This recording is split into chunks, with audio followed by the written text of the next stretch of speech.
Yeah, so obviously the liberals were completely right. The liberals were completely 100% right with regards to like Russian influence over Trump, whether or not that's like over Trump specifically in his business holdings, or whether it's more of a general like Russian oligarchs, American oligarchs like touching tips. I can't really say it. The particulars don't really matter when things are this overt. You're kind of like you're scrutinizing the facial expression made by the man who's currently like shooting you in the head. Uh, so lots of bad stuff coming out for Ukraine, like really, really, really bad. In a recent press conference, Donald Trump blamed Ukraine for the war. He never said anything negative about Russia, and at one point he literally said Ukraine was stupid to start this war or something to that effect. So, we know where he's getting his information from. Basically what you'd expect. The United States is looking to extort $500 billion in rare earth resources from Ukraine as payback to the money that we gave Ukraine for fighting the war, except we didn't give them anywhere near half a trillion, not even close, and we did so to basically no detriment to ourselves. Like look at the tone of this. Think of it, a modestly successful comedian, Volodymyr Zelensky, talked the United States of America into spending $350 billion to go into a war that couldn't be won, that never had to start, but a war that he, without the US and Trump, will never be able to settle. The US has spent 200 billion more than Europe. It's not true. And Europe's money is guaranteed, while the US will get nothing back. This is also not true. It's just a lie. Why didn't sleepy Joe Biden demand equalization? In that this war is far more important to Europe than it is to us. We have a big, beautiful ocean as separation. On top of this, Zelensky admits that half the money we sent him is missing. By that, what he means is that the U.S. never provided it to begin with. He refuses to have elections. That's pretty normal during like total war when a third of your country is occupied territory. He is very low in Ukrainian polls. He's about 50-50. And the only thing he was good at was playing Biden like a fiddle. A dictator without elections, Zelensky better move fast or he is not going to have a country left. In the meantime, we are successfully... I do like, by the way, the very, I'm going to say it, anti-Semitic trope played here of Zelensky being like a duplicitous lying rat who extorts America for its money through trickery when he didn't engage in any trickery. He literally just said in a very earnest, straightforward, and like open way, hey, we don't want to lose this war. It would be bad for the world if we lost this war. Could we have weapons, please? And then we gave him weapons.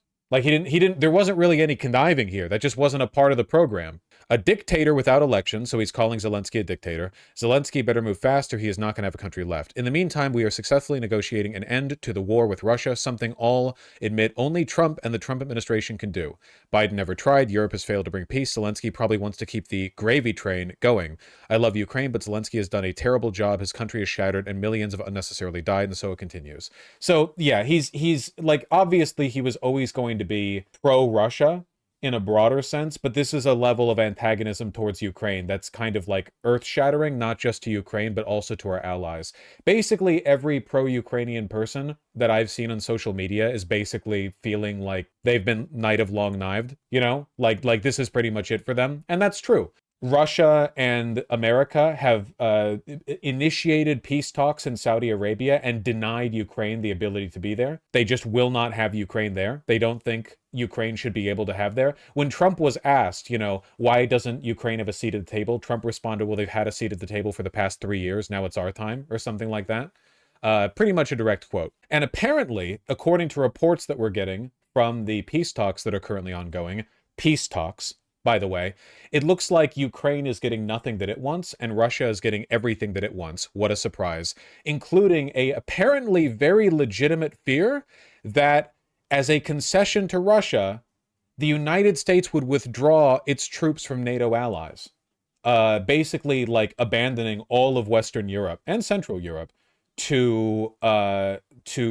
well, I can't say Russian invasion necessarily. Russian influence, the sources build, which is not trustworthy at all. You can go find other articles talking about it. Right now, these are interim reports because they haven't discussed this publicly. When asked, Build is Inquirer tier. Okay, fine, I'll find another one. Jesus, you're gonna. Okay, right now these are currently ongoing, so it's mostly like Ukrainian media or stuff more concerned with Eastern Europe that's talking about it. Is this fine? Will you be mad at me for this one? It's not the only place talking about it. I think Trump himself said his troops wouldn't leave Europe. Yeah, Trump says a lot of things. He said that during that press conference. He does like to say things. The demand by the Trump administration of Ukraine is higher than the reparations Germany paid after World War I. It's so f***ed up. I doubt they'll ever get a chance to pay it. My egg prices, no! Before negotiations have even started, Team Trump handed Vladimir Putin several of his core demands without securing a concession in return. The U.S. ruled out NATO membership for Ukraine, something that was never going to happen anyway, rejected the possibility of deploying U.S. peacekeeping forces, and acknowledged Russia's territorial gains as the baselines for negotiations. I love my hard-hitting, hard-dealing negotiator Trump immediately offering concessions before even reaching the negotiating table as the leader of the most powerful nation in the world. Thank you. Yeah, masterful diplomacy, excellent deal making. I mean, it is good deal making if you are pro-Russia. This deal doesn't even stand without Ukraine. They can say no. Well, sure, but then it would just be a matter of them, like, painfully losing the war without American support. I guess Europe could continue to support them, but that would further, like, provide a rift. So that's it then. The bad guys win. We don't do shit. Yeah. The US and Russia also reopened each other's embassies. Yeah, it basically seems like that, yeah. It seems like we've backstabbed Ukraine. We're going to extort them for an ungodly amount of money. Russia will hold the territory it has. They may or may not get a demilitarized zone. We are not going to support them any further, and we will promote Kremlin propaganda on the nature of the war, including saying that Russia wasn't the one that started the war, you know, moving forward. We will attack Zelensky when possible. You know, we will always speak of Russia at least neutrally, you know, not very affirmatively. Europe is ramping up support. Turkey has already come out equivocally backing Ukraine. It's going to surge aid. I really hope that these developments push people against voting for AfD, because Europe might actually be the like bastion of global resistance at this point, depending on how things go, because they're so antagonistic to Trump and Trump is so antagonistic to them. AfD is pro-Russia, so Tulsi's already pushing Kremlin propaganda. This is from today. Is she doing this while leading the intelligence? Here is something like, this that isn't the an old political video? establishment and propaganda media don't want you to know. Ukraine's President Zelensky has just banned yet another political opposition party, one that questioned his Yeah, I want to know when this is from, because it would be pretty wild if a member of the presidential cabinet was posting, like, TikTok videos. I'm pretty sure this is old, yeah. Not sure the post is from today and says from today. Well, the post says it's from today, but that doesn't mean the video's new.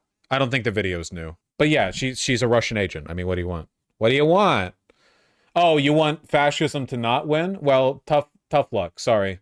Europe preps huge defense package and boost to Ukraine, never been seen. Do you have any idea how wild it would be if they actually did lock in on the promise to remove US troops from our NATO allies in Western Europe? Oh, the most aggravating part is going to be lefties being like, wow, flanked from the left from Trump, as if like a capitulation to an expansionist fascist empire by removing troops from... I mean, what occupational harm was being done in keeping troops in France? Like, okay, do those people still exist? Well, most of them are just open about being Republicans now.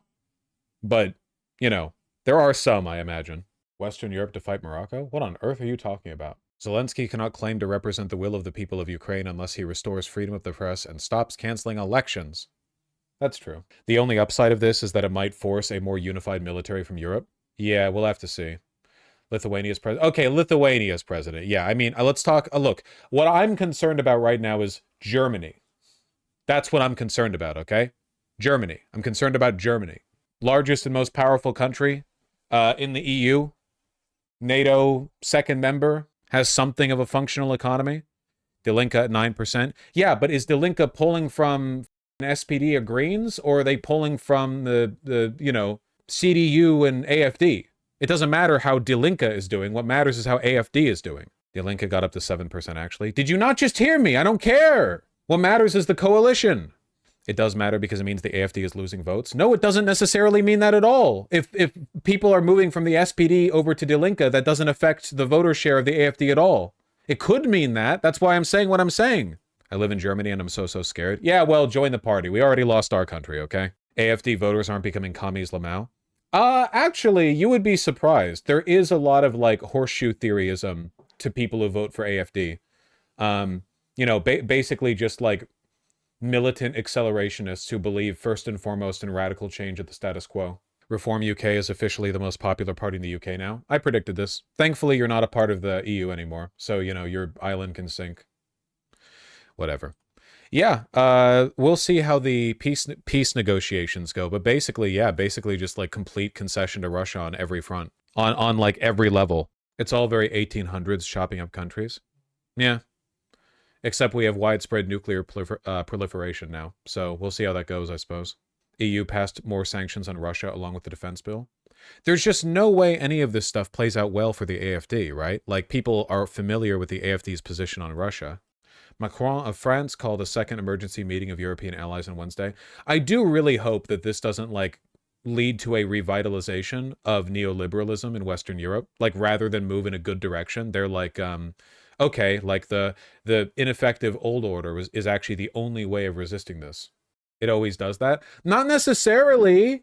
Not after the Great Depression. Well, after the Great Depression, we went straight to war in Europe.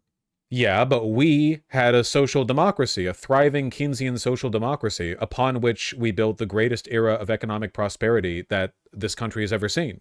There are better ways.